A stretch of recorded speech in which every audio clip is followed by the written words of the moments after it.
L'homme qui a épousé un poisson, et cela l'a détruit éternellement. Ne va même à nudité en plein jour. Pas de relation tant que tout n'est pas plongé dans l'obscurité. C'était la règle simple qu'elle lui avait donnée. Mais il a échoué. Adrian Cole n'était pas un homme que l'on remettait en question. Il était riche et hautement respecté pour son charisme. Dans les cercles de Miami, son nom avait un poids qui pillait les conversations avant même qu'elles ne commencent. Il n'était pas bruyant. Il n'était pas extravagant. Il était précis. Chaque affaire calculée. Chaque mouvement intentionnel. Les gens pensaient que sa plus grande force était sa richesse. Ils avaient tort. C'était le contrôle. Le contrôle des autres. Le contrôle des résultats. Le contrôle de lui-même. C'était simplement un homme qui contrôlait tout. Mais il y avait une chose qu'il n'avait jamais eue. Une épouse. Il n'avait jamais été marié. Pour Adrian, une épouse n'était pas une question d'amour. C'était une question d'héritage. Elle devait être parfaite. Intouchable. Au-dessus de tous les défauts qu'il voyait chez les autres. Et pendant des années, personne ne correspondait à ce standard. Jusqu'à la nuit où il rencontra Mireille. Cela s'est produit sur le chemin du retour d'une boîte de nuit. Les rues de Miami étaient vivantes, baignées de néons et de musique flottant depuis les portes ouvertes. L'esprit d'Adrian était lourd, rempli d'alcool et de conversation, quand ses yeux se posèrent sur elle. Elle se tenait seule, calme, rayonnante dans une robe argentée qui scintillait comme la lumière de la lune sur l'eau. Son regard ne montrait ni peur ni intérêt, seulement une observation silencieuse, comme si elle le lisait. La curiosité s'empara de lui.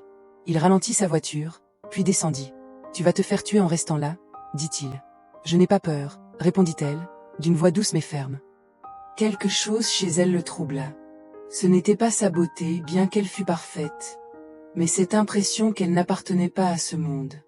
Adrian lui proposa de la raccompagner. Elle accepta. Sans explication. Sans nom au début. Juste l'attraction silencieuse de quelque chose qui échappait à son contrôle. La femme n'était pas comme les autres. Elle s'appelait Mireille. Dès la première nuit, elle ne le poursuivait pas, ne le flattait pas, ne se souciait pas des cadeaux luxueux qu'il lui offrait. Elle était distante, posée, presque intouchable, mais irrésistiblement belle.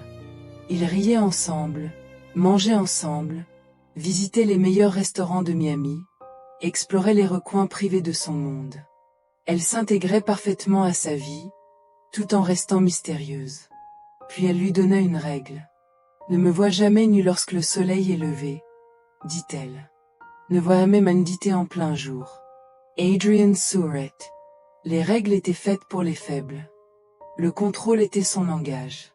Il pensait comprendre le pouvoir. Il pensait la comprendre. Mais quelque chose dans ses yeux lui disait le contraire. Adrian lui offrit une île privée luxueuse au large de la Floride. Villa Sumptueuses, Sable Door, Ocean Infinity. Tout ce qu'il lui donnait, elle l'acceptait sans jamais le convoiter. Sa simple présence donnait vie à l'île.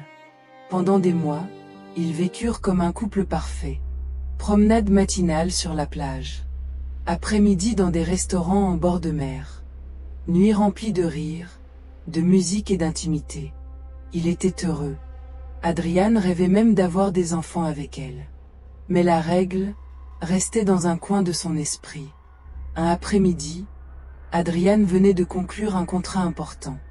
Il sortit célébrer avec des amis et finit ivre, submergé par le désir. L'alcool brouilla son jugement. Le désir accumulé pendant des mois explosa. Il l'obligea. Sous la lumière du jour, ses yeux s'agrandirent non de peur, mais d'une émotion ancienne.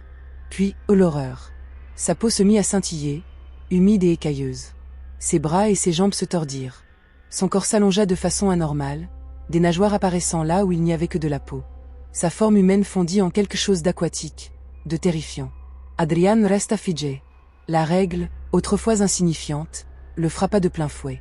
La voix de Mireille changea, profonde, résonnante comme les abysses de l'océan. « Je t'avais prévenu », murmura-t-elle. Le monde changea. Le vent s'arrêta. Les vagues se figèrent. Il la vit alors entièrement. Une créature entre femme et poisson, aux yeux noirs et sans fin. « Je t'avais prévenu », répéta-t-elle. « Tu as brisé la règle. Et maintenant, tu paieras. » Adrian trembla. Son arrogance, son désir, son illusion de contrôle, tout s'effondra. L'instant d'après, elle avait disparu. Sans bruit, sans trace. Seulement le reflet du soleil sur l'océan. Puis, la fin. Pas celle du corps. Celle de l'identité. De la mémoire. Du pouvoir. Il retourna à la villa, désespéré. Mais tout avait changé. L'île semblait vide. Son reflet lui-même devenait étranger. Les jours devinrent des semaines. Adrian se réveilla dans un vide étrange. Ses comptes bancaires, ses propriétés, son identité, tout avait disparu. Les documents s'étaient volatilisés. Sa mémoire s'effaçait. Les gens ne le reconnaissaient plus. Il erra dans Miami, puis dans toute la Floride, vivant comme un pauvre. Chaque pas lui rappelait son erreur. Mais il entendait encore sa voix. Dans sa tête. Tu as consommé ce que tu désirais, sans en comprendre le prix. Son corps le trahissait. Maladies. Dollars. Aucun argent pour le sauver. Ses rêves étaient envahis par l'eau. Ses nuits par des visions d'elle, nageant, tournant autour de lui, riant, attendant. Chaque jour, il oubliait un peu plus qui il était. Seulement ceci restait. Il avait été puissant. Riche. Intouchable. Et maintenant, il n'était plus rien. La punition était parfaite. Implacable. Eternal. Personne n'est parfait. Un seul acte peut détruire un homme, même celui qui contrôlait tout.